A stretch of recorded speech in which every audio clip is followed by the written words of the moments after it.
My name is Jessica Schleider. I'm an associate professor of medical social sciences, pediatrics, and psychology, and director of digital services here at CBITS. And I'm really excited to present this month's speaker. Daisy Singla is a senior scientist at the Institute of Mental Health Policy at the Center for Addiction and Mental Health, and an associate professor in the Department of Psychiatry at the University of Toronto. Dr. Singla joined CAMH in July 2021 as the inaugural womenmind independent scientist. A clinical psychologist by training and global mental health researcher at heart, Dr. Singla received her PhD from McGill University in 2015 and has led large trials in real-world settings globally to improve access to brief evidence-based psychotherapies for depression, anxiety, and trauma. And she now brings those lessons to improve mental health care in North America. In 2018, she became the youngest recipient of a $13.1 million Pragmatic Clinical Study Award. And she's been recognized internationally for her work, including awards from the American Association for Psychological Science, American Psychological Association, and the Depression and Bipolar Support Alliance and the Society for Psychotherapy Research. So I will hand it over to Daisy, who is going to share some really exciting results specifically from a major trial that she's led recently called Summit, and really anxious to hear all the wonderful data and findings she has to share. Terrific. Well, thank you so much, Jessica and Andrea, for having me. It's really great to be here. And thank you for that lovely introduction. So I am here to speak about psychological treatments. I will use this term interchangeably with talk therapies, evidence-based talk therapies, as well as psychotherapy. And really the goal of this is to talk about a lot of the lessons learned globally and their application in our high-income country settings. So good afternoon, and thanks to all of you who have attended today. As Jessica had mentioned, yes, I'm a clinical psychologist by training and very much a global mental health researcher at heart. I'm very happy that you all are featuring a Canadian for your April session this month. But simply to say that, yes, I was born and raised in Canada. I spent a good chunk of my 20s and then 30s in low and middle income countries, and came to quickly realize that many of the innovations that were being implemented abroad were actually highly relevant to address the growing treatment gap for evidence-based talk therapies for depression, anxiety, and trauma. And of course, there should be a US flag here. I'll make sure to add that going forward. And I've had the good fortune of working with global mental health researchers around the world and local NGOs to really implement and evaluate the integration of mental health care in both community and healthcare settings. And in working with NGOs, the goal really is nothing for us. The mantra really is a mission of nothing for us without us. And most of my work in low and middle income countries has really focused on sub-Saharan Africa and South Asia. And so many of you probably know that access to psychotherapies or psychological interventions is abysmal. In low and middle income countries such as across sub-Saharan Africa and South Asia, 1 in 20 individuals may have access to minimally adequate treatments for depression. And yet in high income countries, including in Canada, 1 in 5 individuals at best have access to effective interventions. And the real mockery of science here is that psychological treatments are not just effective, but actually recommended as the first line of treatment across most, if not all, international guidelines around the world, including in Canada, the US, and in the UK, to address the significant burden of depression and anxiety, and stress-related disorders worldwide. And of course, maternal mental health is no exception. And so perinatal, which refers to those who are pregnant and up to 1 year postpartum, perinatal depression and anxiety affects 1 in every 5 women. Again, at best, 10 to 20% of individuals actually have access to these treatments. And among pregnant women, the wide majority, as you can imagine, would prefer individual talk therapies. And there's a lot of barriers that exist, particularly for this population. Transportation and childcare are notable barriers, as well as some of the barriers that you may see for other populations, such as the high costs, accessing specialist care, and of course, navigating what healthcare systems do exist in both high and middle income countries. And so, with these barriers, there's an opportunity to reimagine what mental health care might look like. And in 2017, we wanted to examine the concept of non-specialist providers and really the opportunity to reimagine what mental health care might look like in terms of the who, what, where, and how. And I'm just going to review some of those findings before I get to the summit trial that Jessica referred to earlier on. And to our pleasant surprise, back in 2017, of course, the search was conducted a year ahead of the publication. We identified 27 randomized control trials from 22 low and middle income countries in the global south that were implemented by non-specialist providers to address depression, anxiety, and stress-related disorders. And what we mean by non-specialist providers is essentially anyone who can provide mental health care but has no specialized or professional clinical training in mental health. And in LMICs, or low and middle income countries, the wide majority of the cadre of type of provider that was trained to deliver these interventions were community healthcare workers and peers from the same community. The majority were educated, but with, in general, low levels of education of primary and high school education. And this is not to say that mental health specialists didn't have a critical role. In fact, mental health specialists like psychologists and psychiatrists and social workers had a critical role in not just evaluating these treatments, but also in providing supervision, ensuring the safety and often being a referral pathway, and building competency through quality training. And one of the biggest lessons that I've taken from my experiences abroad is where the treatments were delivered. And as you can see from this slide, hopefully it's clear that in short, treatments were offered where it was most convenient for participants to attend. And this is really, really important as we think about a patient-centered lens, even in the lowest resource settings in the world. And finally, in terms of the how, and again, this review that I'm referring to was conducted some time ago in 2017, there is a real emphasis on training the trainer in order to have scalable and sustainable models of training. Training at that time was typically 10 days with a real emphasis on practice. Weekly supervision was typically conducted by a specialist provider when available. And at the time in 2017, and of course, this hub where CBIT is a real pioneer, digital platforms were very much an exception rather than the norm, which we know has changed a lot in the last 8 years. And so one of the solutions that I've worked on is this idea of task sharing. And task sharing, in a nutshell, is training non-mental health specialists to deliver these evidence-based psychological treatments. And who the provider is really depends on the context.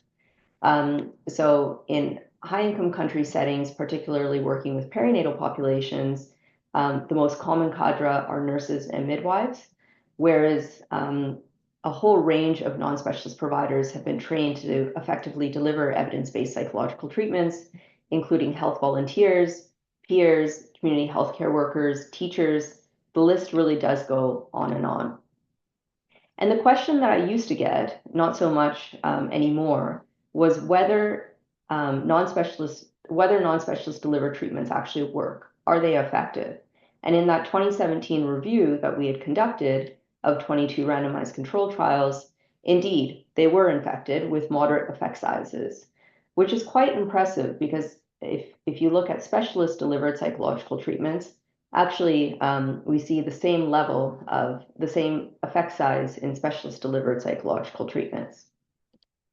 And so I wanted to examine whether there were trials conducted by non-specialist providers delivering the treatment, and specifically for pregnant and postpartum populations. And back in 2021, we were surprised to find 45 randomized control trials that actually addressed this exact topic. And again, while the effect sizes weren't as large as what we saw, often because these trials involved an active control group rather than treatment as usual, which in low middle income countries is effectively nothing. Still, the effect sizes were quite impressive. And in that same review in JAMA Psychiatry, again, we found that the most common cadre of non-specialist provider that was trained were midwives and nurses. It was typically implemented in primary care settings. And at the time in 2021, pre-COVID, the majority of these interventions, of these psychological treatments, were conducted face-to-face. And when we asked authors who led these trials, why was this particular NSP or non-specialist provider selected for your trial, they said, well, that was who was available and interested to actually deliver care, and that was who was typically serving perinatal populations in a given healthcare or community setting. Another solution, in addition to task sharing, is, of course, telemedicine, which probably isn't new to this group. But what's really interesting with regards to perinatal populations is, again, similar to their preference for psychotherapies. There's a wide preference for telemedicine over in-person care because it removes some of those barriers that I had mentioned before, those barriers related to scheduling, childcare, and transportation. And at the time, prior to conducting Summit, most of the studies evaluating telemedicine platforms were small and inadequately powered, and very few included perinatal populations. And hence the birth of the Summit trial. So Summit stands for Scaling Up Maternal Mental Health Care by Increasing Access to Treatment. That's a mouthful, so I'm just going to refer to this trial as Summit.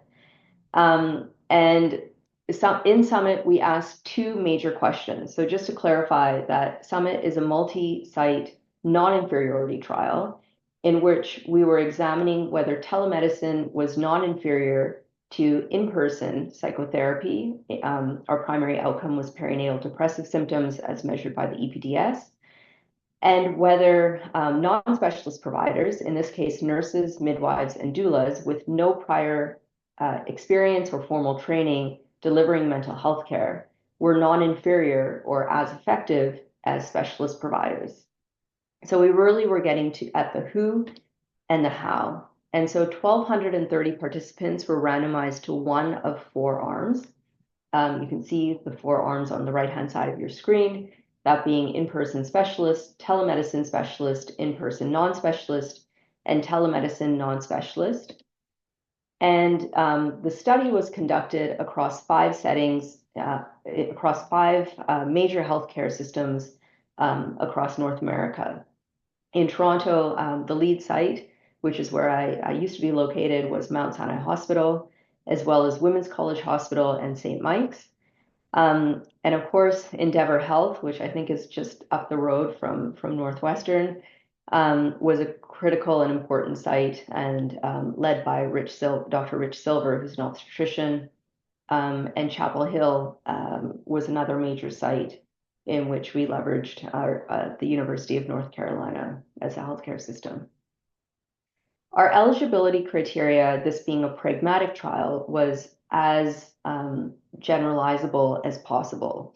We really wanted to include as many people as we could in the study. And so the inclusion criteria that you see really reflects adult participants with depressive symptoms as measured by the EPDS, who were pregnant and postpartum, and who spoke either English or Spanish.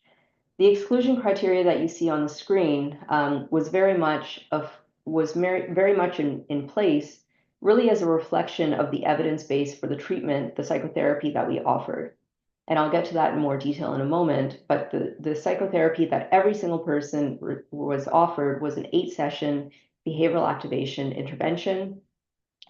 And behavioral activation at the time had not been shown to be effective for any of the things that you see under exclusion criteria. We also excluded those who had ongoing psychotherapy, not because we wanted to test the efficacy of behavioral activation.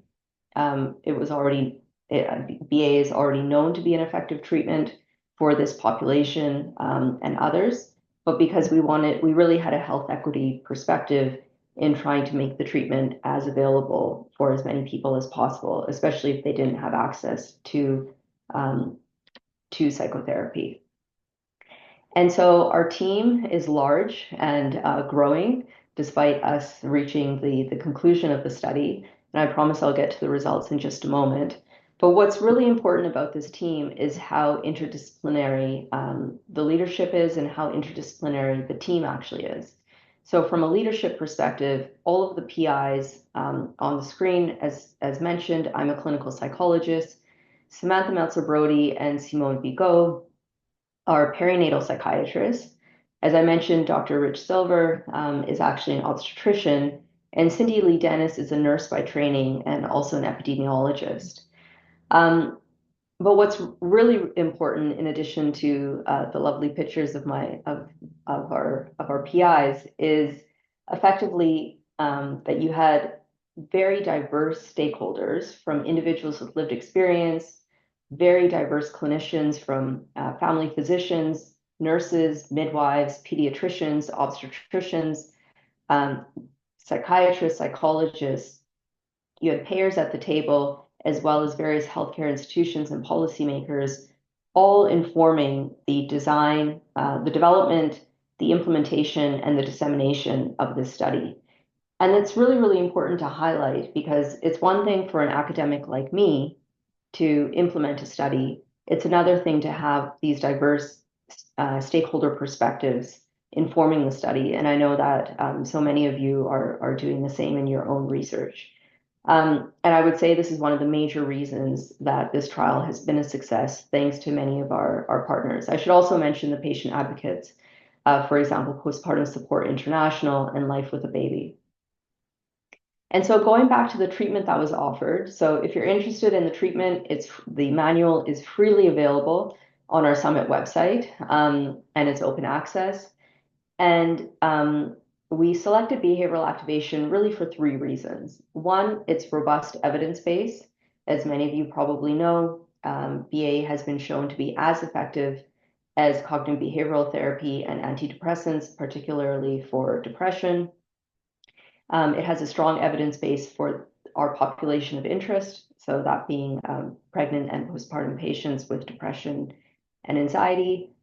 And based on my experiences and many people's experiences around the world, it's easy to learn, and it's easy to teach, as demonstrated by the fact that it's been successfully implemented by non-specialist providers around the world.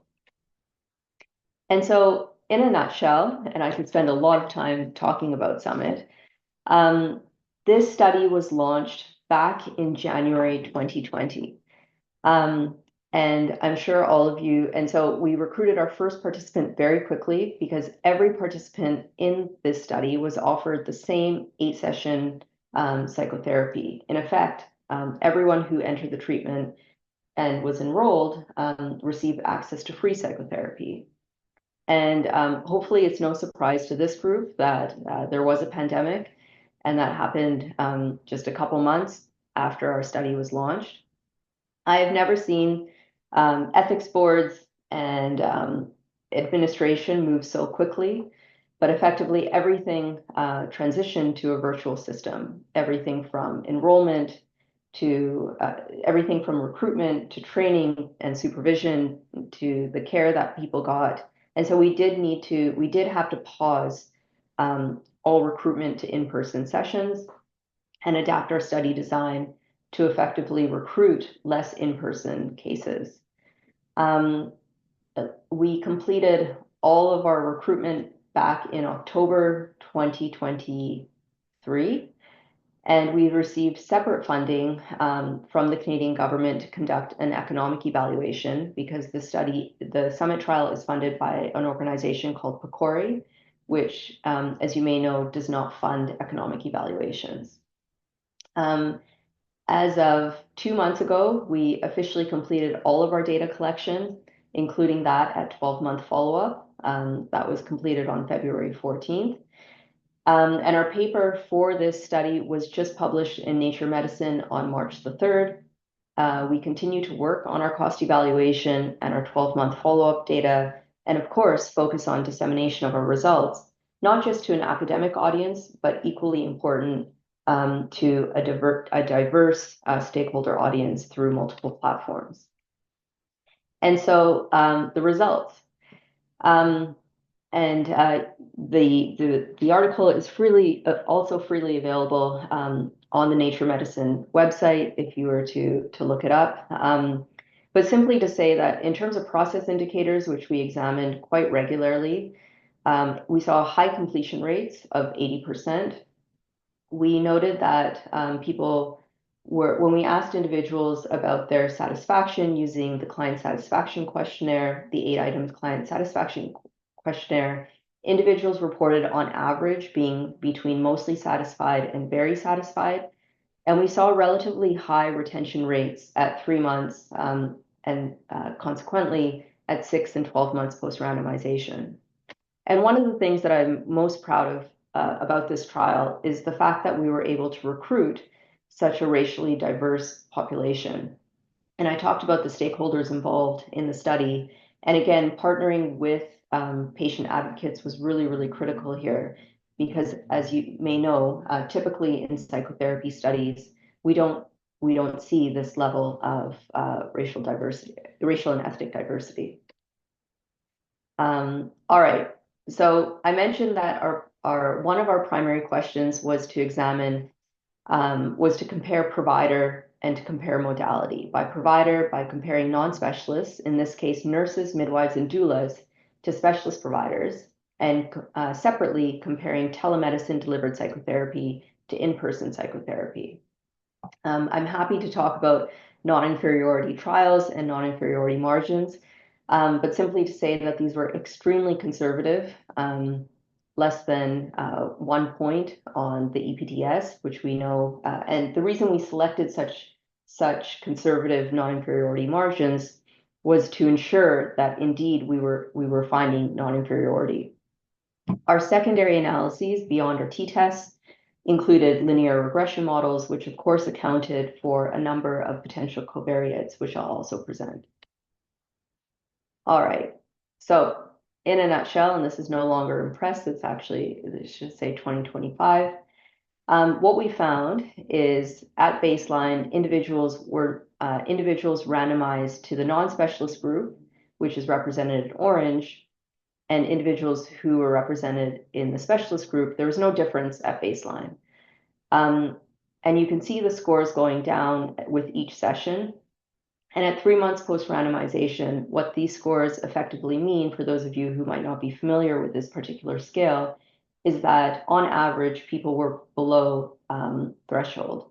And the key message here, while I'm not sharing all the statistics, you're welcome to refer to the primary publication, is that indeed non-specialists were non-inferior to specialist providers in delivering this brief 8-session psychological treatment for perinatal depression. And what we also found in comparing modalities, so in this case, comparing telemedicine delivered psychotherapy to in-person psychotherapy, was that telemedicine, apologies for the typo, was non-inferior to in-person psychotherapy. And again, you can see the downward slope here, which is a good thing. And you can also see that the scores at 3 months post-randomization held across time. And what's really important is that we also accounted for interaction. So did this hold when accounting for the type of provider that was conducting these sessions? And indeed, this was the case. And that non-inferiority was met for our 2 primary hypotheses. Equally, it's important to consider covariates. And while this wasn't the primary analysis of this paper, what I do want to mention is that there were a number of covariates that where there were significant differences between arms. There was also theoretically driven covariates, for example, age and the baseline score, the baseline score of depression that these participants came in with. But regardless of what covariates were thrown into the model, and whether these results were conducted imputed or non-imputed. Again, non-inferiority was met regardless of how these analyses were run, which is really important to reassure us of the conclusions that we were drawing. And for those of you who are interested in non-inferiority margins, what we effectively look at is at the 95% confidence interval. This number here, 0.77, is below the non-inferiority margin, and therefore non-inferiority is met. And similarly, for the comparison of telemedicine delivered psychotherapy to in-person, again, we found that the 95% confidence interval was lower than the 13% non-inferiority margin, even when accounting, which meant that non-inferiority was met, even when accounting for a number of covariates. We also looked at the exact same set of questions, but for a secondary outcome of anxiety symptoms at 3 months post-randomization. And while I won't go through as much detail, again, the blue represents the specialist providers, the orange represents the non-specialist provider on the left-hand side, the blue on the right-hand side represents the in-person, the telemedicine, and hopefully the overlap, the visual speaks for itself. And when the analyses were run, again, non-inferiority was met. When comparing these two, when comparing non-specialists to specialist providers, and when comparing telemedicine to in-person on anxiety symptoms.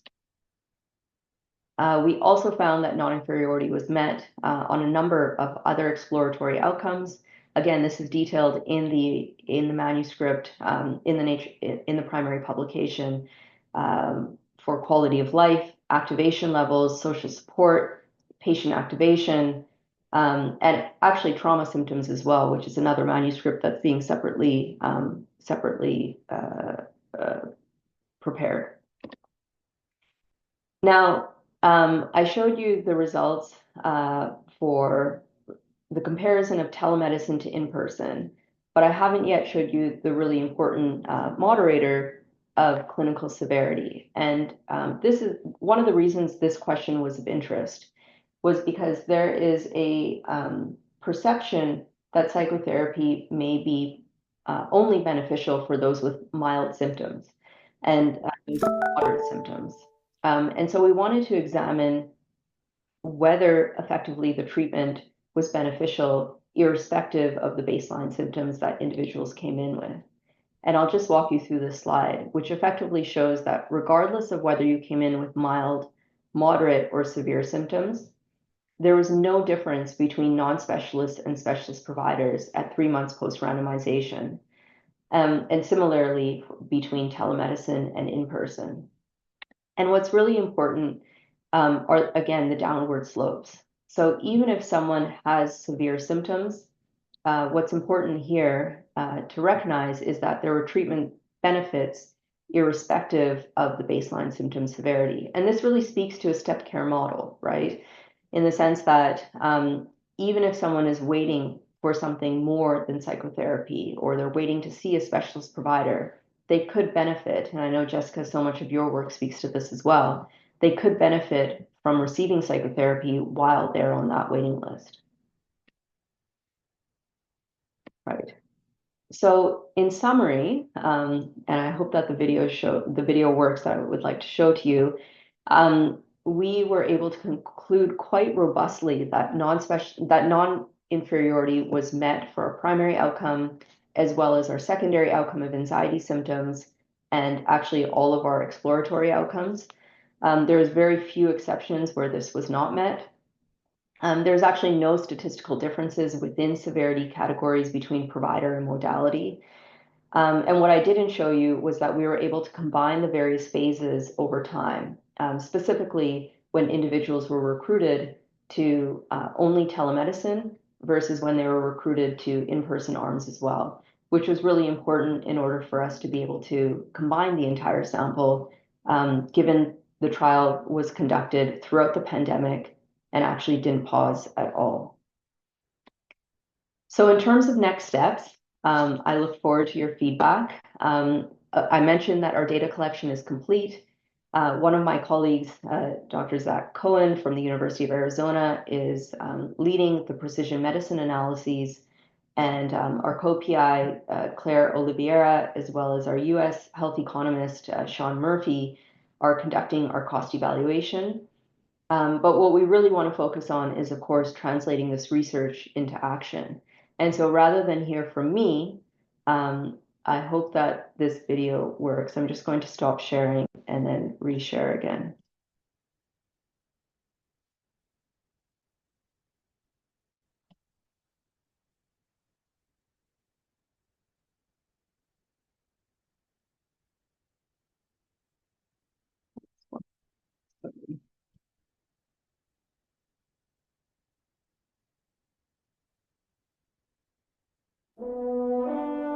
I went through a shock, like for a week after delivering the baby. Your mood is alternating, you're crying at the drop of a hat for weird things. It wasn't as if I could just put it down and step away, like my kids needed me.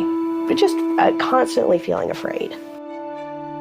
Talk therapy is the most effective intervention in mental health care. And we know that pregnant and postpartum women by far prefer talk therapies over medications.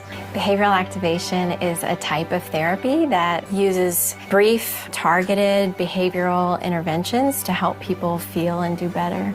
One of the design elements of Summit that really is unique is training individuals to provide mental health services who are not mental health specialists. From a first-hand lived experience perspective of actually speaking to hundreds at this point, there has been a profound impact of such a short, structured therapy on the lives of perinatal individuals. If they didn't have access to Summit, they might not have had access at all. Having someone to talk to regularly, just about my daily life and the things that I was trying to manage, was incredibly invaluable. I do think it made an improvement to our family relationships. It helped me to have more positive moments with my daughter. Having a nurse as a provider, there were what you could call good bedside manners. She met me where I was in terms of what I needed through like the empathy and being able to like feel through things with me. I did feel my mental health improve. I remember my husband mentioning it, that he noticed too. Perinatal mental health care is so vital to individuals because it is the most common complication of pregnancy. There is no health without mental health. I think that's vitally important, no matter who you are. I think it's even more important for the perinatal population for the simple fact that they are caring for the next generation at an extraordinarily vulnerable, formative stage of life. And we know that parenting practices in this very critical period of time can impact that child's mental health throughout their life. This is very important. We are creating the human beings of the future, and I would like my child to have the tools to survive. We should all be super excited about Summit because this is something that we will be able to provide for so many people, reducing barriers, decreasing stigma, and really wrapping around families before mental health issues become problematic. So this allows us to have a population health approach to identifying and treating perinatal women and providing a first-line treatment in. And that, I think, can be done most effectively by scaling up and using non-specialists. We don't need more randomized control trials to demonstrate whether a nurse, a midwife, a doula can deliver these treatments. They can. I hope that Summit can influence decision makers, policymakers, healthcare administrators to see the potential and actually implement the solutions from the science that we have been studying. We need to do better as a society, as researchers, as clinicians to improve access for these very common conditions. And I know we can do better because we've implemented Summit.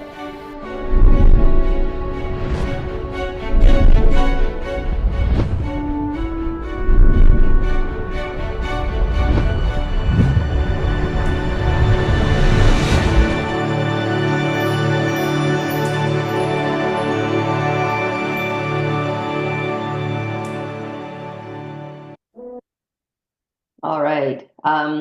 So it's always interesting showing this video and not seeing the rest of you on the screen. But in any case, I trust that the video worked and the audio worked as well. Simply to say that the Summit trial is one of many trials that has demonstrated the promise of task sharing. And what's unique is the comparison of trained non-specialist providers to specialist providers, as well as the role of telemedicine to improve access to one brief psychotherapy for this particular population. There's a lot of strengths to this study, but I think one of the greatest strengths is, as I mentioned before, our extremely interdisciplinary team. And of course, there are so many people to thank and who have played a role in this. This is just a snapshot of those who are involved. But obviously, I thank all of my colleagues, and I thank all of you for listening and attending today.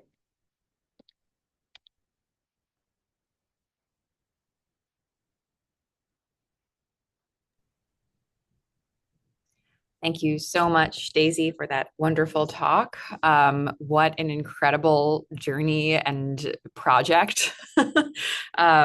Massive effort across so many different stakeholders and sectors. It's really wonderful to see the final results of this all come together, and I can't wait to hear more about the precision results and the economic analysis and everything else that you're working on. For folks who are here, I just want to also say the video worked beautifully and was so powerful. So I wanted to just reassure that was just an amazing addition. Thank you for showing that. Absolutely. So folks who are here, please feel free to leave any and all questions in the Q&A box. One just came in, so I'll get started, but feel free to keep them coming. William Lever has a question. What was the supervision structure for the non-specialists, and how much specialist time was used for supervision? Yeah, thanks, William. Great question. And I debated whether or not I had time to include that slide.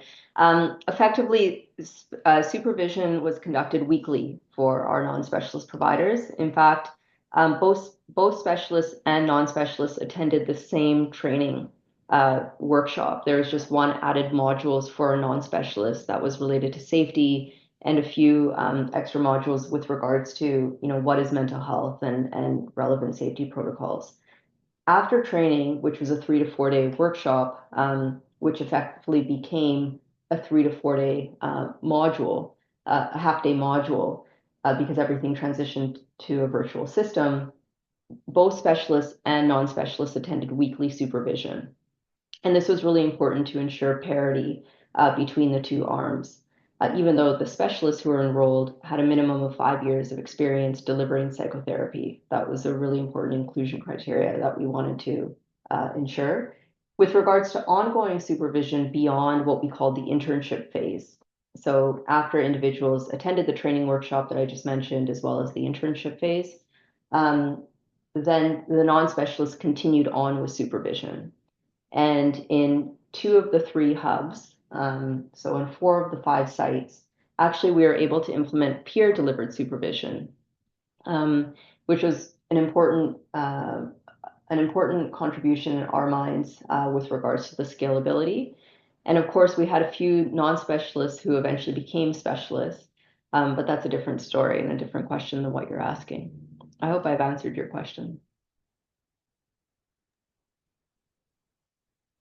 I actually have a question about your beautiful video, which I had the joy of being able to see before as well. And I was actually then writing to a team member, like, we should create something like this. Tell us more about, like, it's a beautiful way to think about showcasing your study, disseminating findings in a much more, real way. Can you tell us about the whole process of making that video and what you sort of the hope is? Was it partly used for recruitment, so to speak? Like how your goals for that and how you, Yeah, so no videos were used for recruitment. Andrea, this is very much a dissemination technique that we use a lot in global mental health, really to speak about the findings. And in these days, and both you and Jessica are experts in this, so much of the world that's being delivered is through videos. And so we felt that this would be, and there's many different videos. Sorry, Andrea, that you've seen the same video now twice, but there's many different videos. It's a pleasure to watch it, truly. It's a longer one, but there's actually stakeholders specific videos. So there's one focused on participants, there's one focused on providers, and one focused on policymakers. And if we just think about, human-centered design, which I know you're a real expert in, I think this is a human-centered way of presenting information in a much more palpable way. Nobody wants to hear about non-inferiority trials, let's be honest. Except if, sorry for those of you who are attending and you're really into them. There's very few people who really want to hear about that. So this is a much more palpable and sort of digestible way to actually hear the message beyond an academic perspective. And it was beautifully done. And so it suggests you partnered with a real professional team to create that. And so are they used to partnering with academics on how to actually sell? And is that what you guys do? So, there's multiple videographers that were suggested, and then similar to, I guess, interviewing a team member or a potential vendor, we went through those interviews. And luckily, this was a referral that came from a non-academic that I knew. So, yeah. And I had seen those videos before. And then, of course, there's the negotiation of cost, because as academics, we don't have a lot of costs related typically in our grants towards dissemination. Yeah. So that's always a negotiation as well. But so far, we've received a positive response. And I think, I'd be open to hearing your guys' thoughts about things we could be doing differently as well. Thank you for sharing all that. Very helpful. We have another question from an attendee. Michelle Patel asks, thank you for sharing your study details and findings, such incredible and impactful work. I'm curious how you decided to lead such a large-scale study. Did you have prior experience leading large trials? What made you feel ready to dive in to lead this effort?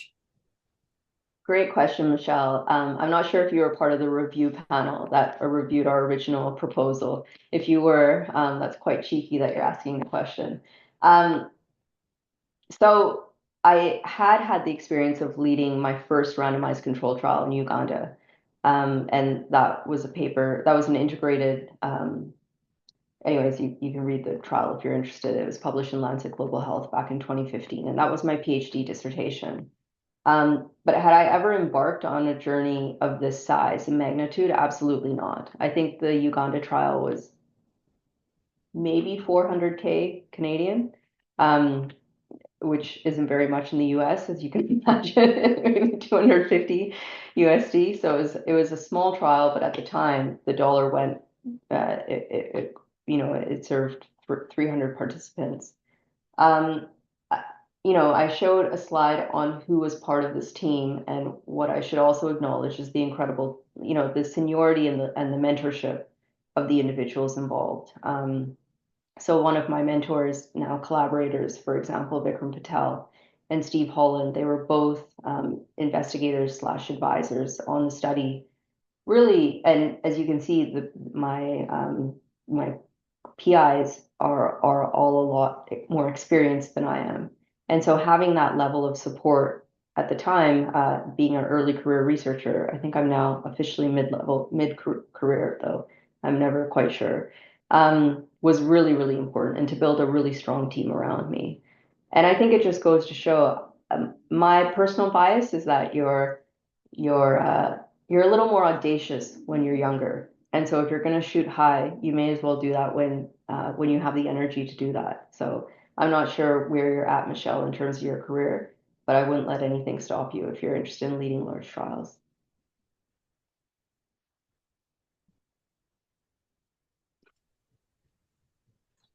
Wonderful. Just forgot these parts why. So I was trying, and they are so silly in a webinar format. Apologies. But beautiful. Last call for any questions, praises, kind words.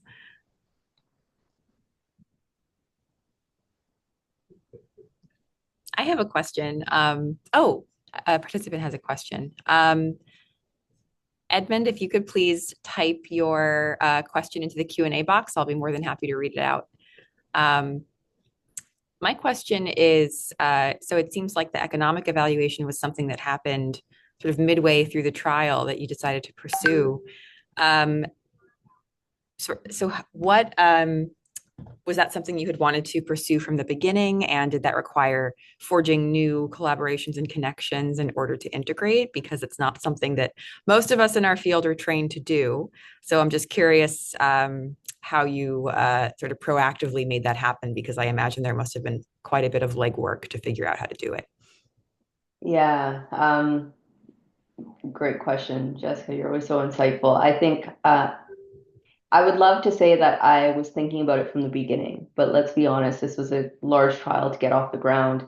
And the funder, Pcori, as incredible as they are, they do not fund cost evaluation. So we knew we wanted to do a cost evaluation, but unfortunately, it was not part of the original design. And luckily, the one saving grace about our current design is that we did include quality of life. We did include health service utilization from the beginning, and therefore it didn't require too much of a modification in terms of measures. But to your point, with regards to the new collaborators, i.e. the health economists, and to find one in Canada and find one in the US.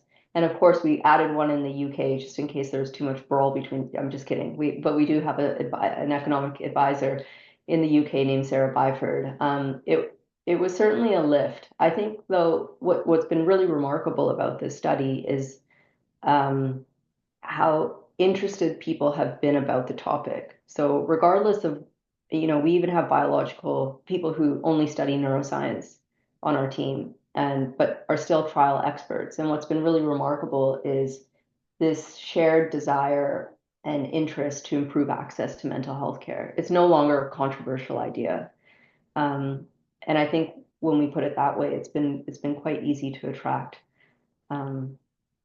individuals to the study and to the team. Thanks so much for that. Okay, a couple more questions. Eleanor Burgess asked, the intervention was human delivered. Do you have any thoughts about the possibilities of delivering VA content for these populations via text alone and or generative AI chat?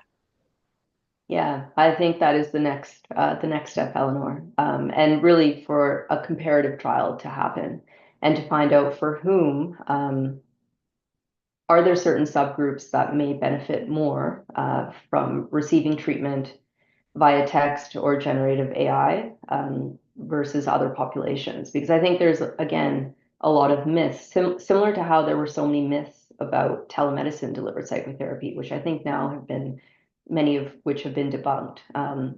For example, that a therapeutic alliance cannot be created. This is exactly why we need to be doing the kind of science that you're suggesting. And this is the one advantage of doing these kinds of comparative trials.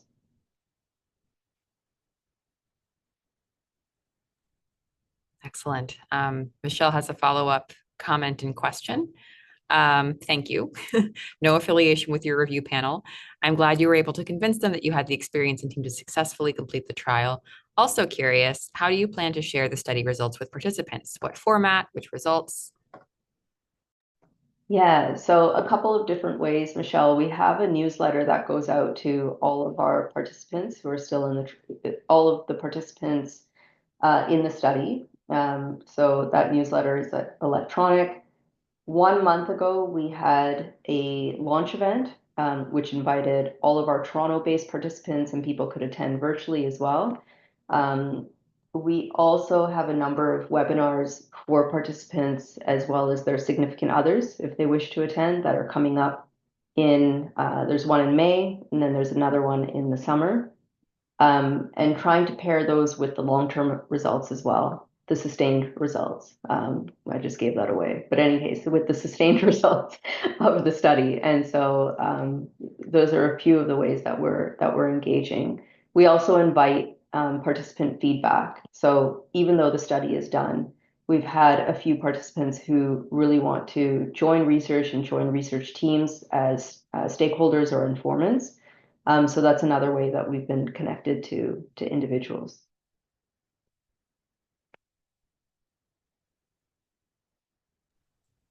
Wonderful. So many more questions are coming in. Amy Patel asked, I'd be curious to learn more about the demographic breakdown across the sites and whether they were related to any differences in effects. Were there significant differences between countries, states, or locations? Yeah, great question, Amy. So I don't have the data right in front of me, but if you look up the paper in Nature Medicine, all of that information is readily available.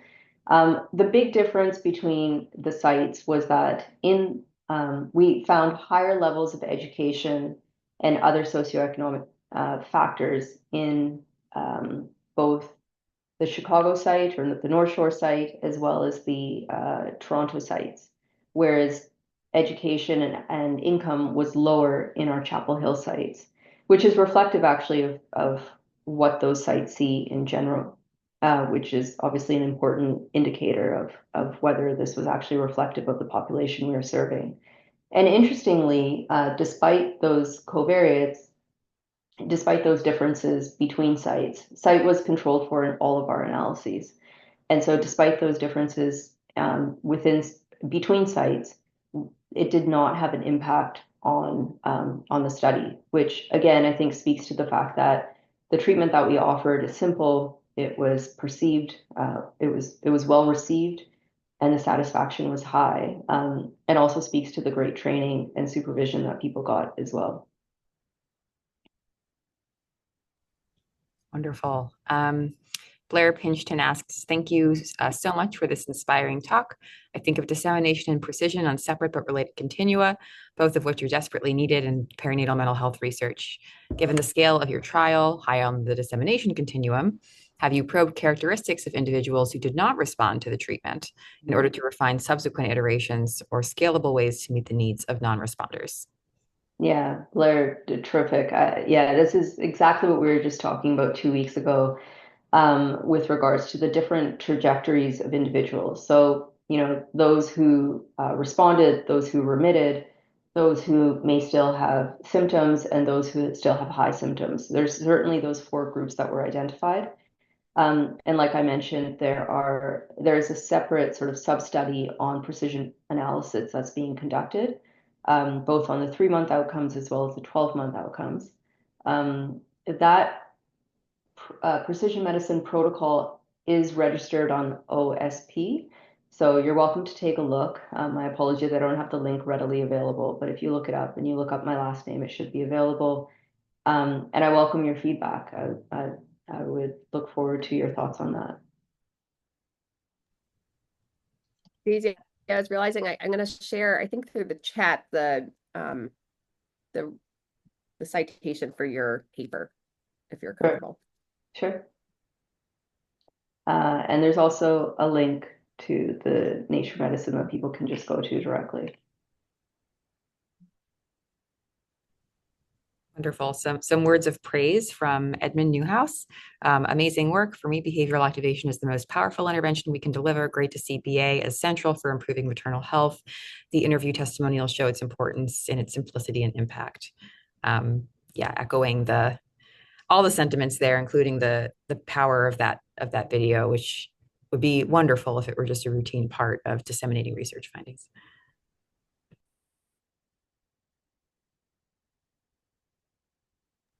All right, we only have a few minutes left before the top of the hour. And I think we've gotten through all of the questions, all of the many questions that came in. So in service of giving everyone 5 minutes of their day to be at peace, I think we can probably wrap up there. Thank you so much, Daisy. This was absolutely incredible to hear about in depth. Of course, I've learned and known about this trial for a long time, but to see it at this stage is just so exciting and such a major contribution to our field. So thank you for doing this work and sharing it with us today. Thanks so much, Jessica. Thanks, Jessica. Really powerful. Yeah, thanks so much to you both for having me.